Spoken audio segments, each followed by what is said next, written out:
to happen again. Yeah. George Galloway.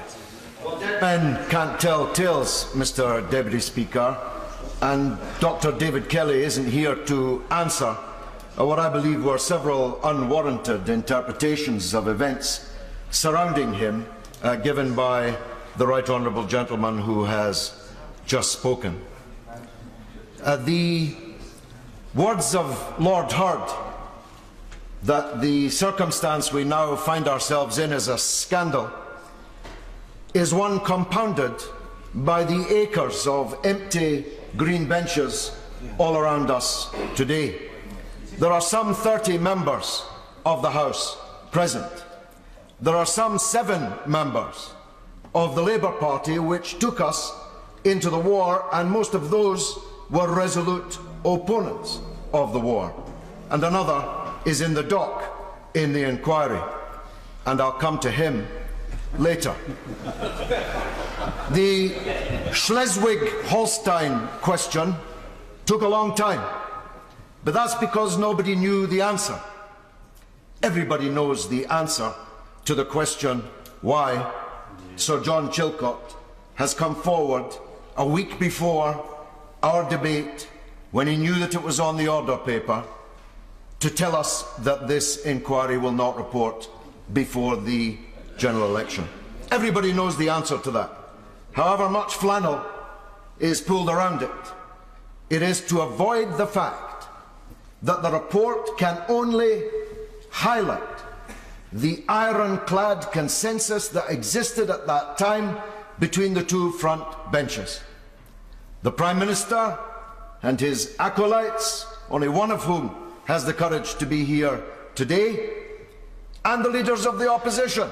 The then leader, who isn't here today, but whose principal role in these matters was to egg the Prime Minister on to war bigger and faster, as those of us who were here well remember, bitterly remember.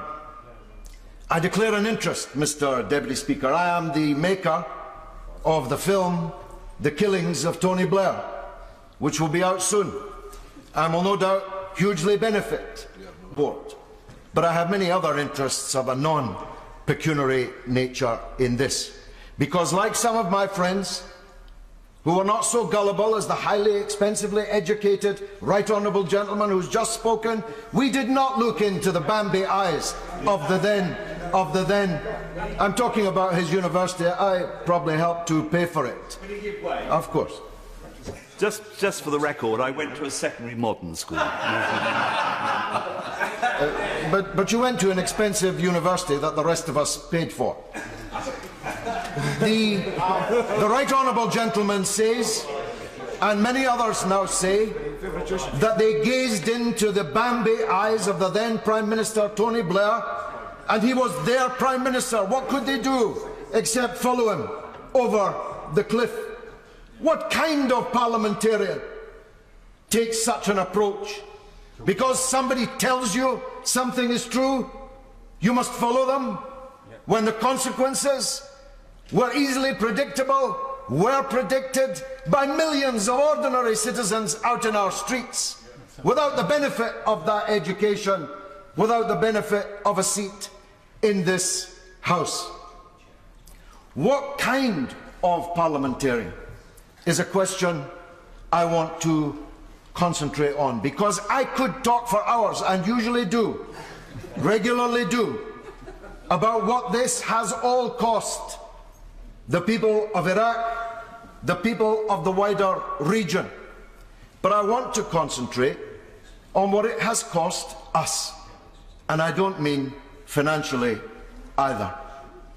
When the Chilcot inquiry was announced in this House, I described it as a parade of establishment flunkies, who will now say that I was wrong. I decried the fact that there was a man who knows what military affairs are about. I decried the fact that there was no lawyer on the panel. I had in mind the Right Honourable and learned gentleman for North East Fife, who could have covered for the fact that there was no parliamentarian on the panel. I decried the fact that nobody would recognize some of the panel members if they were sitting next to them on the Clapham omnibus, and it was difficult to understand why they had been chosen. I decried the fact that two of the members of the panel had described Bush and Blair as the Truman and Churchill de nos jours. They talk about parti pris. They were proselytizers for the war they were now being asked to inquire into. No sooner had the panel been appointed than the principal gatekeepers who were appointed to the inquiry panel, and I'm grateful to the Right Honourable Gentleman for that information. He's in our film, by the way, and very eloquent too. That the principal gatekeeper to the Chilcot inquiry was the principal gatekeeper between the Foreign Office and the intelligence services and ministers in the run-up to the war. Talk about parti pris. These individuals were either unqualified or were disqualified from participation in this inquiry. That it has taken so long and been so expensive would of course be tolerable if our position in the world had not continued to deteriorate and the conditions in the world had not continued to deteriorate. I tell the Right Honourable Gentleman who spoke earlier and who's, as I said, in the dock here, he will never escape from the consequences of what he said and done. He looks to me a haunted figure compared to the spring-heeled Jack that he used to be. As well he might, because he will never escape from it. It will follow him to the grave and into the history books that he proselytized for something which has turned into an unmitigated catastrophe for the world, but also for us. I don't blame Sir Jeremy Haywood, Sir Humphrey. I don't blame even the Chilcot inquiry. I don't blame Tony Blair, at least for this. I blame us. This is a poor excuse for a parliament, Mr. Deputy Speaker, if only members of it could more clearly see so.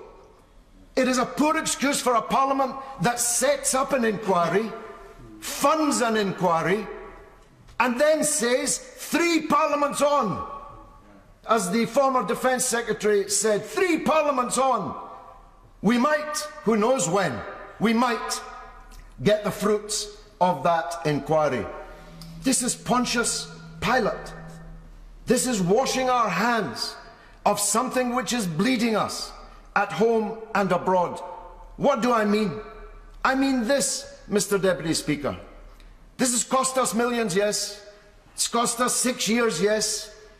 But the world is hurling to disaster. The decisions that were made in here on the basis of the arguments made by the government at the time has torn Iraq and its region asunder. It has fantastically, unbelievably, incalculably inflated the danger of extremism, fanaticism and terrorism. Iraq no longer exists as a state. 1/3 of it is controlled by the heart-eating, head-chopping, amputating, crucifying so-called Islamic State, and members still will not say that they were wrong, let alone the Prime Minister skating around in Davos. Mr. Blair, the former Prime Minister, who still says he was right and would do it all again. Iraq had no weapons of mass destruction. The argument for the war was therefore false if it was not a falsehood. It has been a catastrophe, and I told the then Prime Minister, there are no Al-Qaeda in Iraq, but if you and Bush invade, there will be hundreds of thousands of Al-Qaeda in Iraq. Little did I know that Al-Qaeda would spawn something even more horrific than Al-Qaeda. I told the then Prime Minister The fall of Baghdad will not be the beginning of the end, but merely the end of the beginning. And that the fanaticism and extremism that you will unleash will travel and cascade everywhere, including onto our own streets. So I close here, as I see you're anxious, Mr. Deputy Speaker. I close with this. No one outside can really understand how all these political professionals, highly remunerated, highly rewarded, with all their intelligence and education, can have made such a catastrophic error when millions of people who did not enjoy those privileges outside already knew that it would end in the disaster in which it has ended. Brief. It's always